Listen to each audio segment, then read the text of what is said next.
Buenas tardes a todos y a todas. En el presente video pues vamos a desarrollar un ejercicio sobre la ecuación general de difusión de calor aplicada a un caso de un tubo que transporta vapor en su interior. Entonces la idea con esta ecuación es tener en cuenta un tubo con la geometría que observamos en el diagrama. Ese tubo tiene una longitud de 20 metros entre cara y cara. Tiene un radio interno y un radio externo con dimensiones de 6 y 8 centímetros respectivamente, como lo podemos observar acá.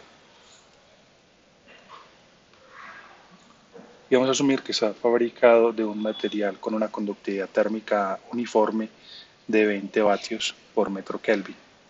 Adicionalmente vamos a tomar como condiciones de frontera de ese problema las temperaturas en la superficie interior y la superficie exterior del tubo, que corresponden a 150 grados Celsius y a 60 grados Celsius respectivamente. A partir de esa definición de las temperaturas, pues por lo que conocemos ya de la ley de Fourier, podemos intuir a priori que el calor se va a estar moviendo desde el interior del tubo hacia el exterior, ya que en el interior tenemos una temperatura notablemente superior a la temperatura exterior. ¿Listo? En ese sentido, vamos a aplicar los conocimientos que tenemos hasta ahora sobre la ecuación general de difusión de calor y sobre solución de ecuaciones diferenciales para encontrar una distribución de temperatura a través de la pared de ese tubo cilíndrico, teniendo en cuenta tres simplificaciones importantes. Además de que vamos a considerar la ecuación general de difusión de calor en coordenadas cilíndricas,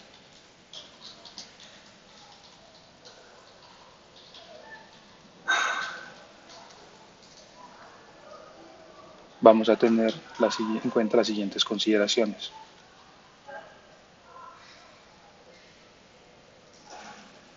En primer lugar, vamos a asumir operación en estado estable.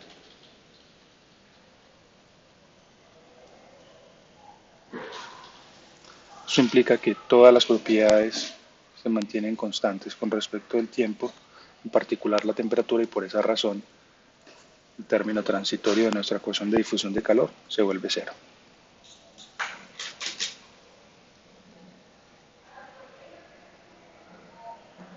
Adicionalmente, vamos a tener en cuenta que la generación de calor por unidad de volumen es cero también, es decir, no hay generación.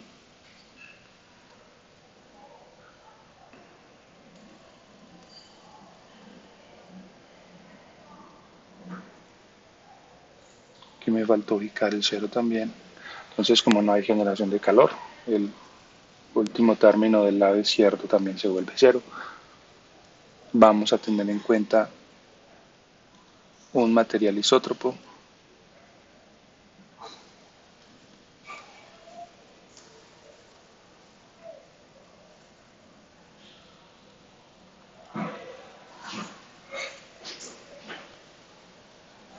lo que quiere decir que la constante K, también llamada conductividad térmica, es independiente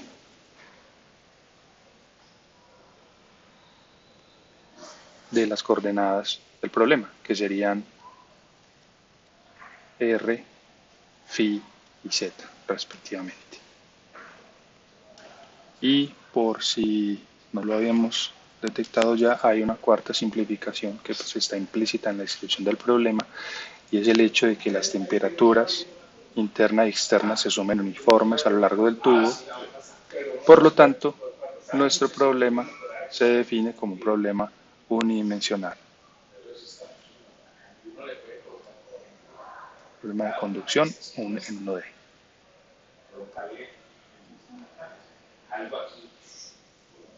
Eso quiere decir que, como en el problema solamente nos importa una dirección, que en este caso ya identificamos que es la radial, porque solamente tenemos variación de temperatura en la dirección radial, el primer término es el único que nos va a interesar. El segundo término, que nos describe la difusión con respecto al ángulo azimutal, es cero. Y el término que nos describe la difusión de calor con respecto a z, que en este caso corresponde a la longitud del tubo, pues también es cero. Siendo así las cosas, nuestra ecuación simplificada queda de la siguiente manera.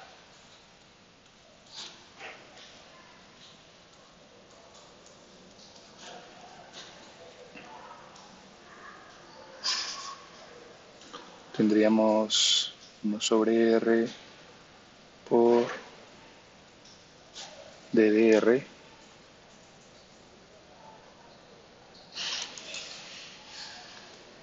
por k por r por dt de r.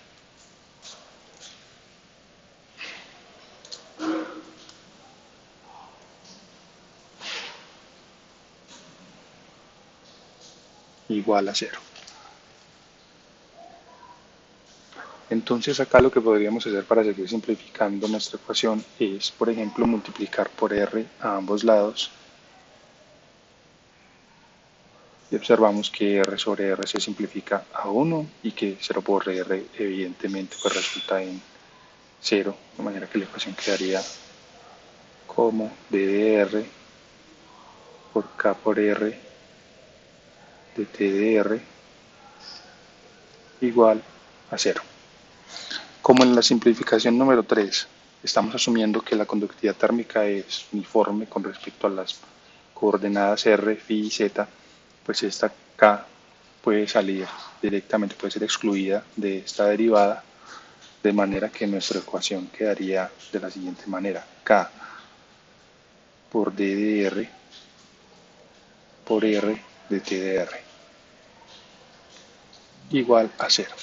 Entonces, antes de proceder con la próxima simplificación, vamos a tener en cuenta que acá hice un cambio de variables, bueno, un cambio de nomenclatura más bien, y ya no estoy representando las derivadas con diferenciales parciales, puesto que ya establecimos que nuestra ecuación diferencial describe un problema de la temperatura, o una variación de la temperatura con respecto a una única variable independiente que es la posición radial. Por esa razón ya podemos utilizar diferenciales totales representados por la letra D minúscula para escribir nuestras derivadas en esta ecuación, ¿vale? Adicionalmente, como vemos que la K es uniforme, eso quiere decir también que es constante, vamos a dividir los dos lados de la ecuación por K y vemos que K sobre K se simplifica a 1, 0 sobre K se cancela a 0 y la ecuación simplificada queda de la siguiente manera: d de r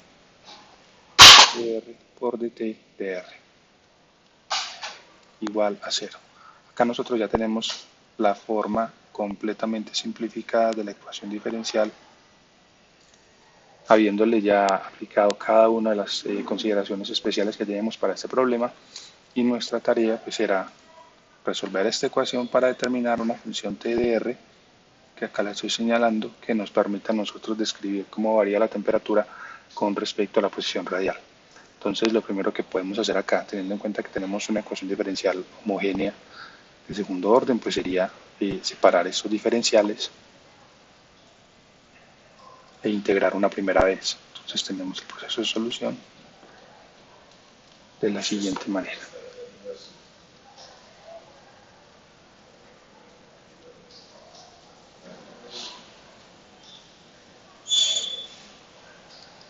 Por un lado tendríamos el diferencial dr de t de r,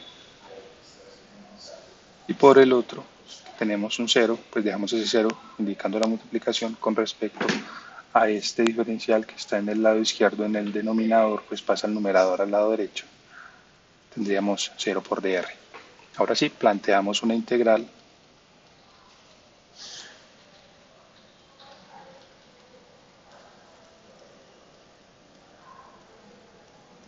en ambos lados de la ecuación. En primer lugar tendríamos la integral del diferencial de r de t de r igual a la integral de 0 por el diferencial de r.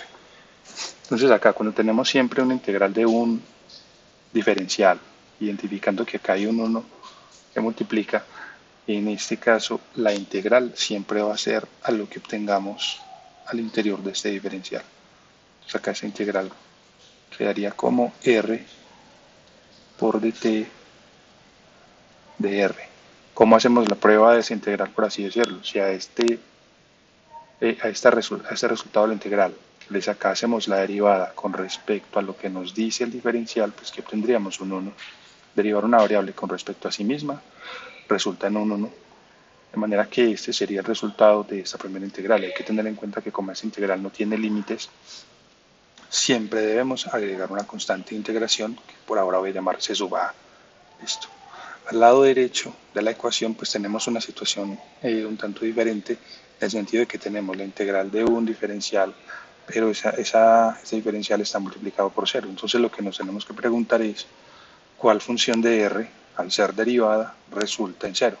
Y eso cumple, esa condición la cumple cualquier constante arbitraria, por lo tanto esta integral se resuelve con una constante arbitraria C sub B que voy a llamar.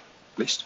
Tengamos en cuenta que una constante arbitraria C sub A sumada a una constante arbitraria C sub B, o en este caso restada, pues dan otra constante arbitraria C sub 1, por ejemplo, y agregando pues esta suma, dejándola positiva, podríamos igualar este resultado de R por dt de R a una nueva constante C sub 1 que tienen en cuenta la suma de estas dos constantes arbitrarias. ¿Vale?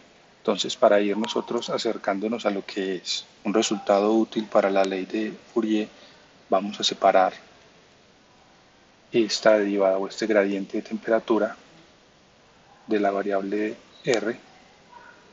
Llegamos a un primer resultado interesante en el cual estamos observando que ya definimos el gradiente de temperatura de TR.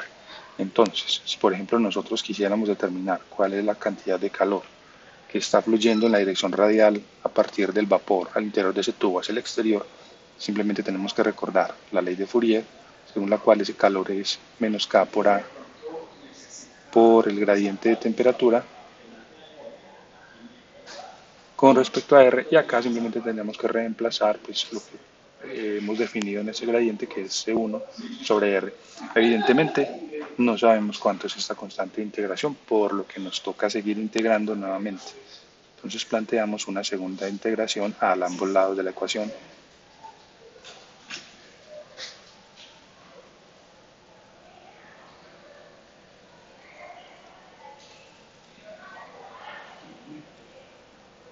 Entonces vamos a hacer una integral sucesiva, una segunda integral, aplicando el método de separación de variables.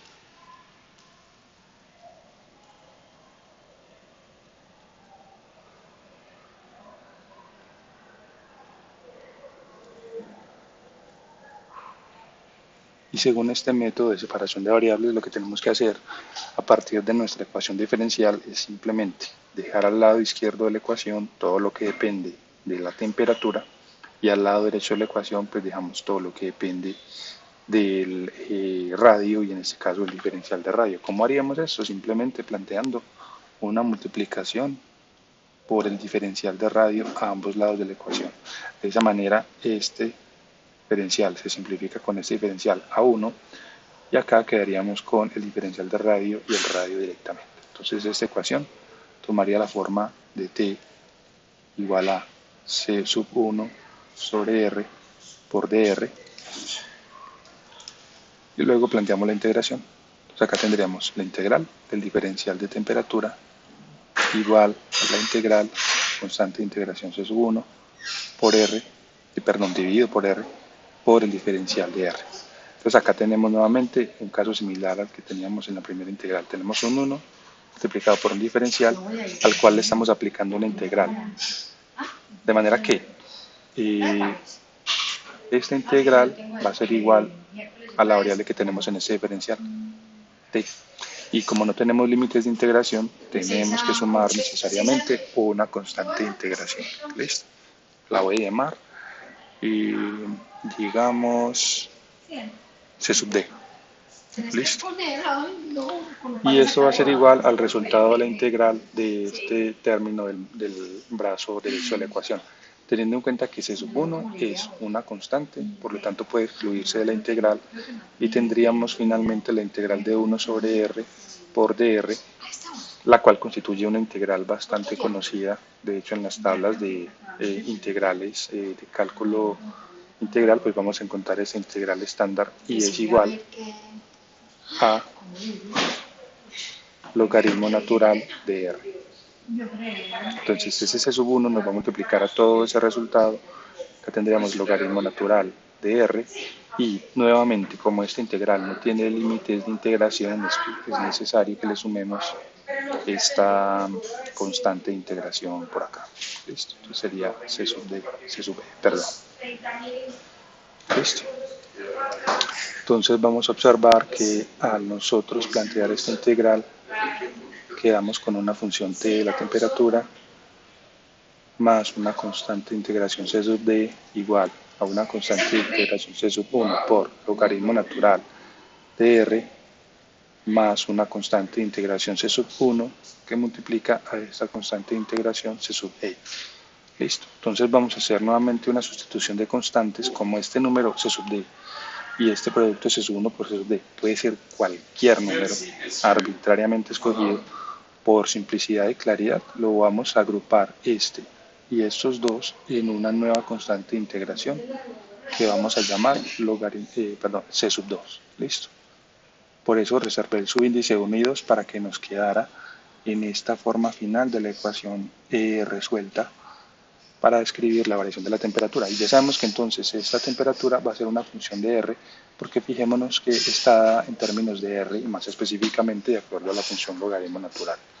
Acá nosotros ya cumplimos una tarea pues grande de la solución de este ejercicio, que es básicamente aplicar la solución de la ecuación diferencial, y normalmente es una de las partes pues más dispendiosas, por lo menos desde el punto de vista matemático. Sin embargo, veamos que nosotros no podemos utilizar esta ecuación para estimar la temperatura en la posición radial de la pared del cilindro porque aún no conocemos las constantes de integración.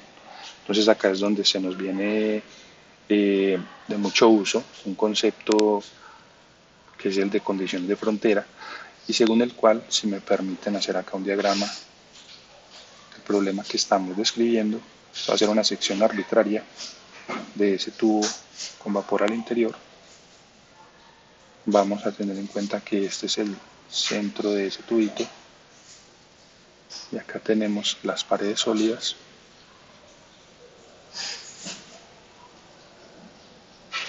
En primer lugar vamos a establecer nuestra coordenada de interés, que dijimos era coordenada radial. En esta vista en corte pues estará ubicada en la dirección vertical, perdón, en la dirección horizontal, y en la dirección vertical pues vamos a ubicar también nuestra coordenada de temperaturas, que es la coordenada dependiente. Listo. Recordemos, en la posición R1 conocemos la temperatura con una magnitud T sub 1 y en la posición R2 conocemos la temperatura con una magnitud T sub 2. También sabemos que esas magnitudes de temperatura pues ya están establecidas relativa una a la otra. Una vale 150 grados Celsius y la otra vale 60 grados Celsius. Listo.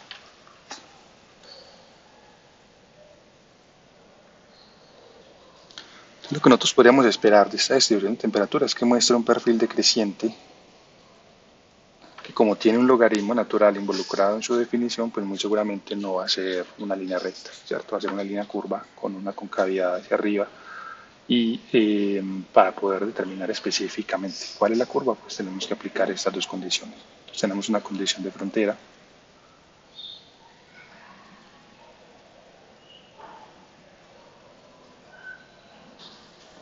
número 1, según la cual cuando R es igual a R1, la temperatura es igual a T sub 1.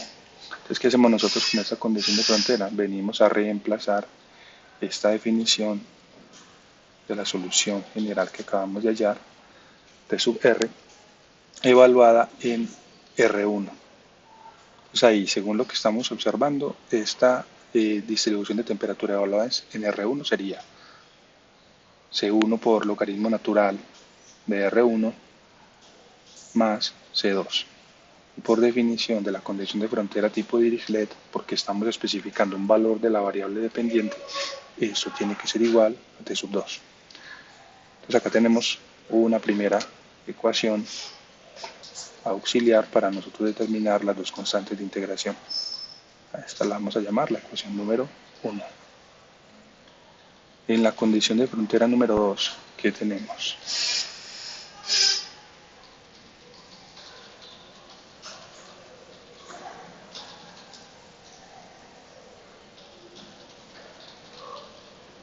Listo. Entonces en esta condición de frontera estamos parados en la frontera externa de la geometría, donde el radio tiene un valor de R2 y allí por la definición del problema sabemos que la temperatura toma un valor de T sub 2, que sabemos son 60 grados Celsius.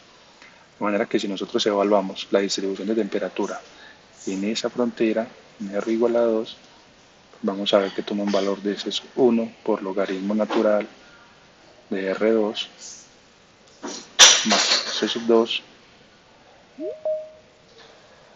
y eso debe ser igual por definición a T sub 2.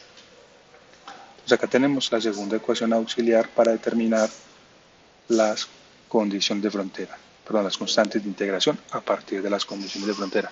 ¿Qué debemos tener en cuenta? Tenemos una y dos incógnitas, son lineales porque C sub 1 no está multiplicada por C sub 1 ni por C sub 2, y adicionalmente tenemos con esas dos incógnitas un sistema de dos ecuaciones. Entonces tenemos un sistema 2x2 clásico como los que aprendimos a manejar en álgebra, y según eso vamos a ver que podemos tomar como estrategia de solución un despeje de la ecuación diferencial, perdón, de la ecuación lineal a partir de 1, de esta ecuación 1, despejamos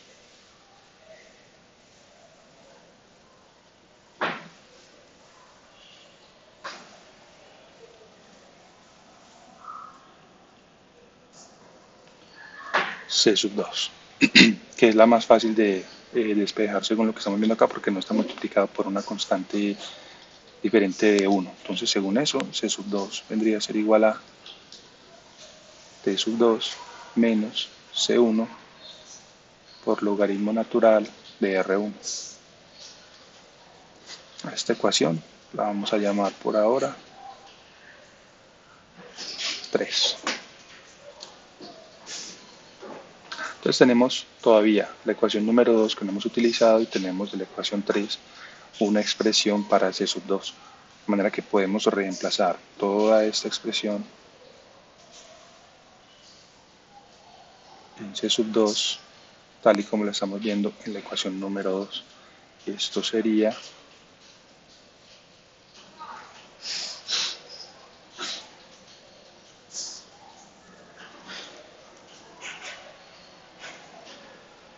C sub 1 por logaritmo natural de R2 más C sub 2, que ahora tiene esta definición, T2 menos C1 logaritmo natural de R1, y esto debe ser igual a T sub 2. Listo. Acá, perdón, tenemos un pequeño error. Esta T corresponde a la temperatura T1, de manera que acá tendríamos T1 igualmente, y acá deberíamos tener también la temperatura T1.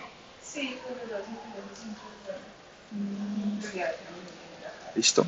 Entonces, lo que podemos observar de esta ecuación es que ya tenemos tres términos. Uno de ellos es la temperatura, que es conocido, y de los otros dos tenemos la constante de integración C1 multiplicando a dos coeficientes conocidos porque el radio es conocido y el logaritmo natural es una función también conocida.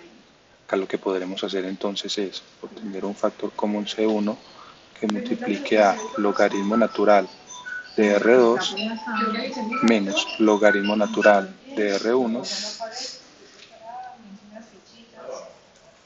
y esto es igual a T sub 2 menos T sub 1.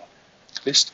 Entonces podemos despejar finalmente la constante de integración C1, que sería igual a T2 menos T1 sobre el logaritmo natural de R2 menos logaritmo natural de R1. Entonces tenemos la primera parte de la solución.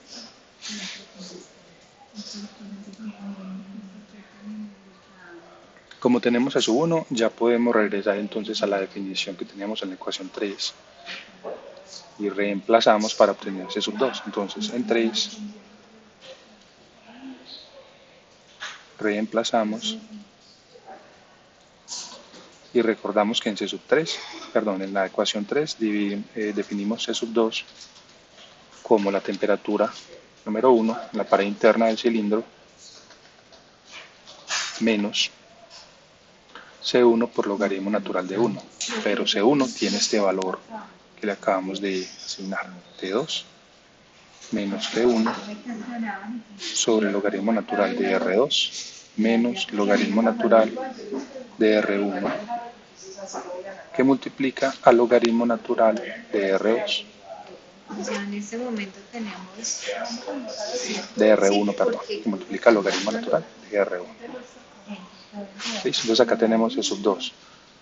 Podemos hacer una simplificación más allá de lo que tenemos acá, teniendo en cuenta que el logaritmo natural de R2 menos el logaritmo natural de R1 se puede simplificar como el logaritmo natural de R2 sobre R1 por propiedad de los logaritmos. De esa manera C sub 2 quedaría T1 menos T2 menos T1 sobre el logaritmo natural de R2 sobre R1 por logaritmo natural de R1. Entonces con esto concluiría nuestro ejercicio. ¿Listo? Si nosotros ahora quisiéramos darle una definición completamente explícita a la temperatura, pues lo que tenemos que hacer es recordar cuál es la solución general que obtuvimos, C1 logaritmo natural de R más C2, y reemplazamos las dos constantes que acabamos de obtener. Entonces vemos que C1 tiene este valor. Vamos a copiar acá, aprovechemos estas facilidades de la tecnología.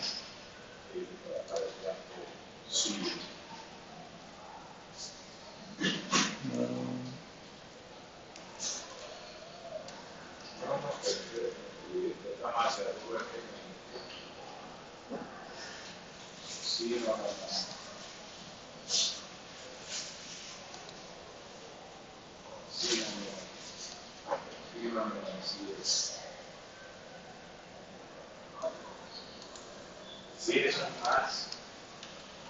Claro, claro.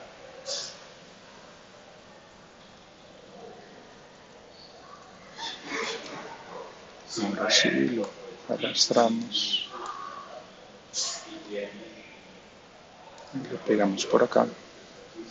Entonces esto sería C sub 1 que multiplica al logaritmo natural de temperatura, no, al logaritmo natural del radio, más C sub 2, y C sub 2 pues ya sabemos que tiene esta definición. ¿Listo? Entonces si nosotros quisiéramos hacer la gráfica de cómo varía esa temperatura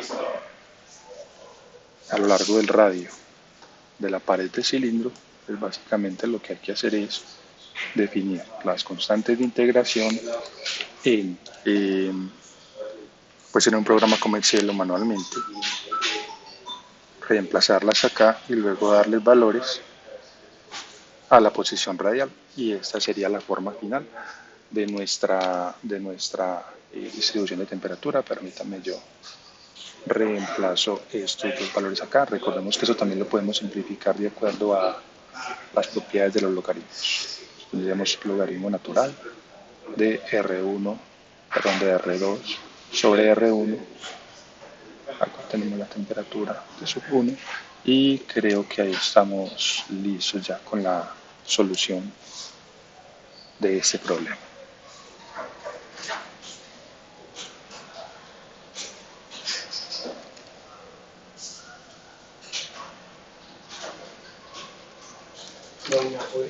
Muchísimas gracias por su atención. Estaremos en otro ejemplo próximamente.